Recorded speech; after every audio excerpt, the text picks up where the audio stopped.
নমস্কার বন্ধুরা, আরেকটা ভিডিওতে স্বাগত। আজকের ভিডিওটা ছোট থেকে একদম বয়স্ক সবার খুব ভালো লাগবে আশা করছি, আর সবার কাজে লাগবে। কারণ এটা হচ্ছে আমাদের মানে মানুষের যেটা সবচেয়ে দরকারি জিনিস, ভালোবাসা। এই প্রেম বা ভালোবাসা নিয়ে।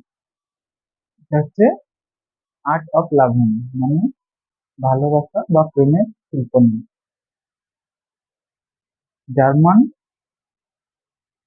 সাইকোলজি আর ফিলোসফার হচ্ছে এরিক ফ্রম। ওনার হচ্ছে ভালোবাসার উপরে এই বিখ্যাত বইটা আর্ট অফ লাভিং। এইটাতে উনি এই জিনিস মানে ভালোবাসাকে নিয়ে পুরোটা ডিসকাস করেছেন। তো এই ভিডিওটা পুরোপুরি উনি কি বলছেন সেটা নিয়ে আলোচনাটা হবে। ভিডিওটাতে মানে কয়েক দু তিনটে পার্টে বিভক্ত করা হয়েছে আর কি। মানে দু তিনটে পার্ট বলতে একটা পার্টের মধ্যে পুরোটা থাকবে। দু তিন মানে এই একটার মধ্যে কয়েকটা অংশ।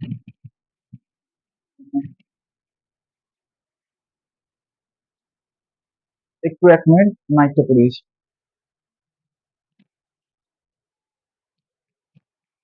হুম। হুম। প্রথম পার্টটা হচ্ছে যে কেন উনি ভালোবাসাকে আর্ট বলছেন সেটা নিয়ে। দ্বিতীয় পার্টে আমরা দেখবো যে উনি মানে একজন ম্যাচিওর আর একজন ইম্যাচিওর যে তারা ভালোবাসাকে কিভাবে দেখে সেইটা নিয়ে। আর একদম লাস্ট পার্টে থাকবে হচ্ছে উনি বলছেন যে ভালোবাসা মেনলি চারটা জিনিসের উপর টিকে থাকে। চারটা স্তম্ভ আছে ভালোবাসা। ভালোবাসাকে যদি একটা বিল্ডিং বলা হয় তো সেটা একটা চারটা স্তম্ভের উপর দাঁড়িয়েছে। তো শুনুন। তো এদিক ফ্রম যেটা বলছেন উনি, যে আমরা অনেকেই ভাবি ভালোবাসাটা হচ্ছে একদম ন্যাচারাল জিনিস, এই ভালোবাসা আর কি করার দরকার আছে। কিন্তু উনি যেটা বলছেন যে ভালোবাসা জিনিসটা হচ্ছে একটা আর্ট। যে কোনো আর্টের মতো ভালোবাসাটাকেও মাস- যে কোনো আর্টকে কি আমাদেরকে মাস্টারি করতে হবে, মানে আয়ত্ত করতে হবে। তো ভালোবাসা জিনিসটাকে বলছে আয়ত্ত করতে হবে। যারা ভালোবাসতে বলছে মানে এই আর্টটাকে যারা না শিখেই ভালোবাসতে যাবে, তারা তাদের মানে বিফল হওয়ার চান্সটা বেশি। দেখুন, অনেকে কি ভাবে যে এটা বেশি ইমেচিওর মানুষরা ভাবে যে তাদের হয়তো টাকা পয়সা হয়ে গেল বা একটু কেরিয়ারে ভালো এগিয়ে গেল, তাহলে ভাববে যে ভালোবাসা মানুষটাকে এবার আরামসে পেয়ে যাবে, এটাই মানুষটাকে পাওয়া যাবে। কিন্তু সেই ভালোবাসাটা দীর্ঘস্থায়ী হবে না। তো এই জন্যই যে কি করতে হয়, যে ভালোবাসা এই শিল্পটা কি সেটা হচ্ছে নিয়ে এবারে আলোচনা করছি। তো উনি বলছেন যে মানুষের সমস্যাটা হচ্ছে বেশিরভাগ মানুষই ভালোবাসা চায় নাকি ভালোবাসতে। মানে আমরা ভালোবাসা চাই যে কেউ একজন নিজেকে ভালোবাসুক, এইটা আমরা চাই, কিন্তু আমরা ভালোবাসতে খুব কম করতে। এইটা একটা সমস্যা। আর দ্বিতীয় যেটা ভালোবাসার মধ্যে মানে ভালোবাসার মধ্যে যেটা সমস্যাটা থাকে, যে কোনো জিনিসের মধ্যে মানে যে কোনো জিনিসের থেকে তো একটা আশা আকাঙ্ক্ষা থাকে প্রত্যেকটা জিনিসে। তো ভালোবাসার মধ্যে আশা আকাঙ্ক্ষাটা হচ্ছে যে কোনো জিনিসের থেকে বেশি। মানে এখান থেকে ভালোবাসা থেকে মানুষ আশা আশা আর আকাঙ্ক্ষাটা মানে হোপ আর এক্সপেকটেশন এই দুটো বেশি করে।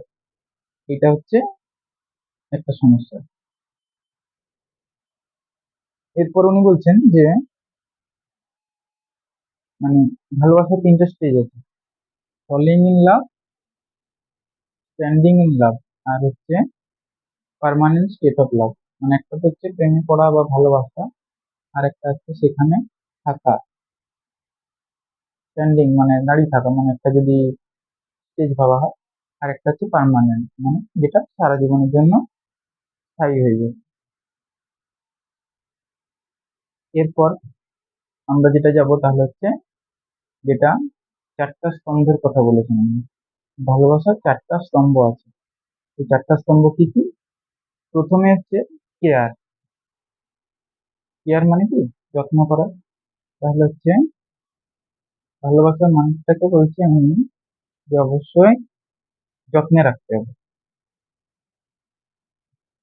এইখানে উনি উদাহরণ একটা দিয়েছেন, মানে মানে যত্নে রাখা যে কি রকম, যে আমরা কোনটাকে বলি যত্নে রাখা আর কোনটাকে বলি যত্নে না রাখা, সেটা আমরা একটা উদাহরণ দিয়েছেন মা আর শিশু। বলছেন যে একজন মা যদি তার বাচ্চাকে হয়তো খেতে না দেয় সময় মতো, ঘুম না পাড়ায়, তার মানে যে কোনো জিনিসের যদি অসুবিধা হয়, তাহলে সেই মাটা যতই বলুক যে সে তার সন্তানকে ভালোবাসে, কিন্তু আসলে কি সে ভালোবাসছে না। একজন বলছে লাভ মানে ভালোবাসে, একজন পরিশ্রম করে, সে যেটাকে ভালোবাসে, সে যে জিনিসটাকে ভালোবাসে সেই জিনিসটার জন্য একজন পরিশ্রম করবে। তাহলে কেয়ার মানে হচ্ছে একজনকে ভালো রাখা, আর ভালো রাখতে গেলে আমাদেরকে তার জন্য পরিশ্রম করতে হবে এটাকে। তাহলে আমরা যদি ভাবি যে কেন এত পরিশ্রম করবো আমাদের ভালোবাসার মানুষটার জন্য, সেটা কিন্তু নয়। সেটার জন্য হচ্ছে পরিশ্রম করতে হবে আমাদের। এরপরে আসছে কেয়ারের পরে রেসপন্সিবিলিটি। রেসপন্সিবিলিটি থেকে উনি বলছেন যে রেসপন্সিবিলিটি মানে ডিউটির মতো না, এটা হচ্ছে ভলেন্টারি ডিজায়ার, মানে যেটা নিজের থেকে যে ইচ্ছাটা হয়, যে একজন তা-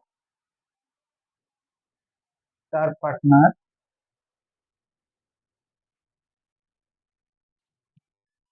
যেটা চায় সেটাকে মানে তার ইচ্ছাটা সাড়া দেওয়া, সে যেগুলো চাইছে সেগুলোতে মানে ইচ্ছাকৃতভাবে সাড়া দেওয়া। আর রেসপেক্ট, রেসপন্সিবিলিটির পরের জিনিসটা আছে হচ্ছে রেসপেক্ট। কিন্তু উনি বলছেন যে এইখানে তৃতীয় স্তম্ভটার সাথে দ্বিতীয় স্তম্ভটা কানেক্টেড এইভাবে যে রেসপেক্ট ছাড়া রেসপন্সিবিলিটিটা এক্সপ্লয়টেশনে মানে শোষণে পরিণত হয়ে যায়। ভালোবাসায় থাকা মানুষের কর্তব্য হলো নিজের পার্টনারকে যেন এক্সপ্লয়েট না করে। এইখানে উনি বলছেন যে love is the child of liberty, মানে লিবার্টি মানে হচ্ছে ফ্রিডম। তাহলে একজন ভালোবাসায় থাকা একজন মানুষ তার পার্টনারের সবসময় কিভাবে গ্রোথ হয়, সে সবসময় সেটাই চাইবে। সে যেভাবে চাইছে কাজ করতে, সে চাইবে সেভাবে। ঠিক আছে? এরপরে আসছে তাহলে তৃতীয় নম্বর স্তম্ভটা, সেটা হচ্ছে রেসপেক্ট। রেসপেক্ট উনি বলছেন যে রেসপেক্টটা তখনই সম্ভব যখন আমরা স্বাধীনতা দিই, মানে দুজন দুজনের মধ্যে স্বাধীনতা থাকতে হবে। যে যে কাজটা করতে চাইছে তাকে সে কাজটা অবশ্যই করতে দিতে হবে, তবে দুজন দুজনকে কি আমরা রেসপেক্ট করতে পারবো। আর এই রেসপেক্ট থেকে চলে আসছে চতুর্থ স্তম্ভটা, যেটা হচ্ছে নলেজ। মানে ইন অর্ডার টু রেসপেক্ট বলছে, রেসপেক্ট করতে গেলে আমাদের দুজন দুজনকে অবশ্যই খুব ভালোভাবে জানতে হবে। এটা হচ্ছে নলেজ, মানে একে অন্যের সম্পর্কে নলেজটা থাকতে হবে। দুজন দুজনের দুজন দুজন কি চায় সেইগুলো যদি আমরা না জানি, তবে তো আমরা দুজন দুজনের কি করতে চাইছে সেগুলো তো জানতে পারবো না, তখন সেটা একটা সমস্যা। তাহলে হলো চারটা স্তম্ভ হয়ে গেল। এইগুলো থেকে উনি বলছেন যে যে এই জন্য ভালোবাসাতে এইগুলো তো মেনে চলতে হয়, সাথে হচ্ছে আমাদের যেটা নিজের দিককে খুব সব জানতা ভাবা, বা আমি খুব ক্ষমতাশালী, তাহলে আমার আমার পার্টনারকে কিছু ইয়ে করার কি দরকার, মানে তার কিছু জানার কি দরকার। এই ধরনের যাদের মানসিকতা, তাদের হচ্ছে ভালোবাসা টিকবে না। উনি বলছেন যে ম্যাচিওর পার্সন জানে যে ভালোবাসা পাওয়ার থেকে বেশি আনন্দদায়ক। ওই যে যেটা প্রথমে বললাম যে মানুষ চায় হচ্ছে ভালোবাসা, কিন্তু ভালোবাসতে চায় না। কিন্তু ম্যাচিওর মানুষ ভালোবাসতে চায়, ভালোবাসার থেকে, পাওয়ার থেকে বেশি।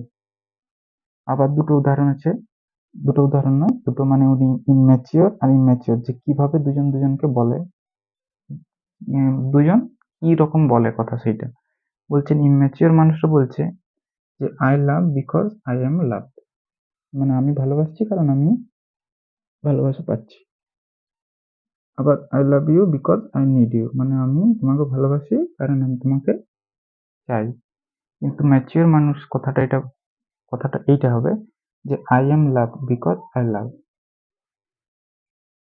মানে আমি ভালোবাসা পাই কারণ আমি ভালোবাসি। আর I need you because I love you, মানে আমি তোমাকে চাই কারণ আমি তোমাকে ভালোবাসি। আর যেহেতু উনি যে প্রথমেই বলেছেন যে ভালোবাসা হচ্ছে একটা আর্ট, তাহলে উনি বলছেন যে আমাদের জীবনের প্রত্যেকটা সিচুয়েশনে, প্রত্যেকটা পদক্ষেপে ভালোবাসাটাকে প্র্যাকটিস করতে হয়। ভালোবাসাটা কোনো এরকম জিনিস নয় যে এটা মানে নিশ্চিন্তে ন্যাচারালি রয়ে যাবে। এটাকেও আর্টের মতো, যেমন একজন শিল্পী কি নিরন্তর চেষ্টা করে যাচ্ছেন, কাজ করে যাচ্ছেন, তার শিল্পের শিল্পটা কিভাবে তিনি তার শিল্পটাকে আবার উন্নত করতে পারেন। তো আমাদেরকেও ভালোবাসার জন্য ওইরকম হচ্ছে সবসময় একটা মেনে চলতে হচ্ছে ডিসিপ্লিন, কনসেন্ট্রেশন আর পেশেন্স। এইগুলো সব মেনে চললে বলছে ভালোবাসাটাকে আমরা আর্টে রূপান্তরিত করতে পারি। আর তখনই এই ভালোবাসাটাই হচ্ছে সবচেয়ে উৎকৃষ্ট ভালোবাসা।